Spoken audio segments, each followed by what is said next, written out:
ఒక అద్భుతమైన సంకల్పం. ఏడేళ్ల కఠోర శ్రమ, 1000 ఏళ్ల నాటి శిల్పకళా వైభవం. తెలంగాణలో వెలిసిన మరో తిరుమల. అదే స్వర్ణగిరి. అసలు ఈ క్షేత్రం వెనుక ఉన్న మిస్టరీ ఏంటో మీలో ఎంతమందికి తెలుసు? తెలుసుకోవాలనుకుంటే ఈ వీడియో స్కిప్ చేయకుండా లాస్ట్ వరకు చూడండి. Hi everyone, welcome to our channel. Swarnagiri ఆలయం కట్టడం వెనుక ఒక పెద్ద కథే ఉంది. ఆ కథ ఏంటో పూర్తిగా తెలుసుకుందాం రండి. 2016లో జరిగిన ఒక ప్రమాదం, కోమాలోకి వెళ్లిన ఒక ప్రాణం. డాక్టర్లే ఆశ వదులుకున్న వేళ ఆ వెంకటేశ్వరుడు తీర్థం మహిమతో పునర్జన్మ పొందిన ఒక భక్తురాలి కృతజ్ఞత భావమే ఈ ఆలయం.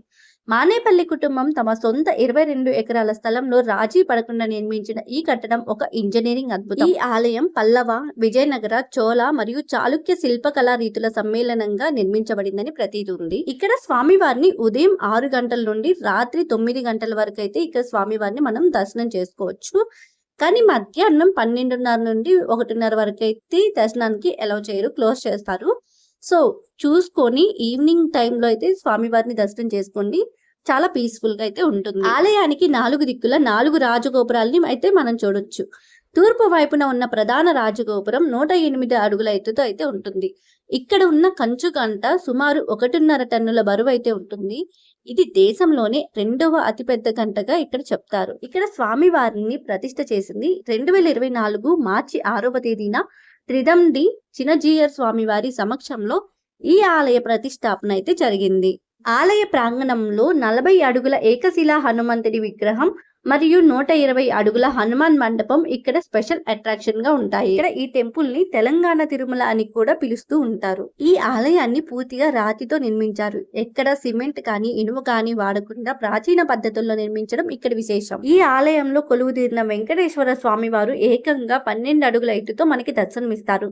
తెలంగాణ రాష్ట్రంలోని అతిపెద్ద విగ్రహంగా అయితే పేరు ఉన్నది. ప్రధాన ఆలయంతో పాటు ఇక్కడ భూదేవి, శ్రీదేవి అమ్మవార్లకు కూడా ప్రత్యేకంగా టెంపుల్స్ అయితే ఉన్నాయి. ఆలయానికి స్వర్ణగిరి అనే పేరు రావడానికి మొదటి కారణం, సాయంత్రం వేళల్లో విద్యుత్ కాంతుల మధ్య ఆలయం దగదగలాడుతూ బంగారు కొండలా కనిపిస్తుంది.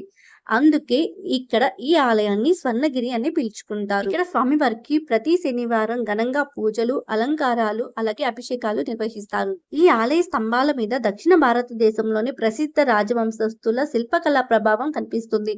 ముఖ్యంగా యాలి శిల్పాలు మరియు స్తంభాలపై ఉన్న సునిశితమైన చెక్కడాలు అద్భుతంగా కనిపిస్తాయి. మానేపల్లి సత్యనారాయణ గారు తన సొంత మనీతో ఎంతో మంది నిపుణులైన శిల్పులతో ఈ ఆలయాన్ని కట్టించారు.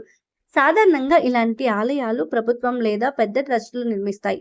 కానీ ఒక కుటుంబం ఇంతటి భారీ ఆధ్యాత్మిక ప్రాజెక్టును చేపట్టడం ఇదే పెద్ద ఇక్కడ విశేషం. స్వామివారి దర్శనానికి లోపలికి వెళ్ళినప్పుడు ఫొటోస్ తీయకూడదు అండ్ ఫోన్స్ కూడా ఎలా ఉండవు.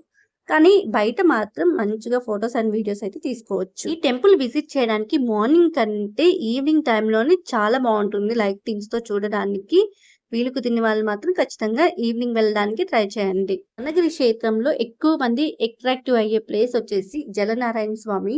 ఇక్కడ ఈ స్వామి వారిని దర్శించుకోవడానికి కూడా చాలా మంది వస్తూ ఉంటారు.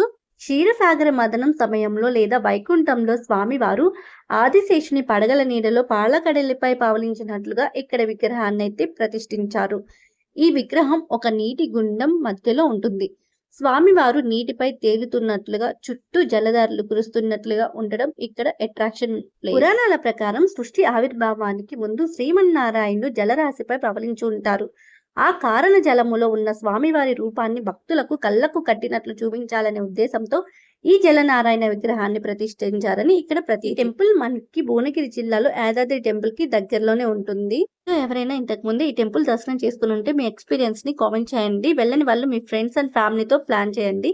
వీడియో నచ్చితే లైక్ చేయండి, షేర్ చేయండి.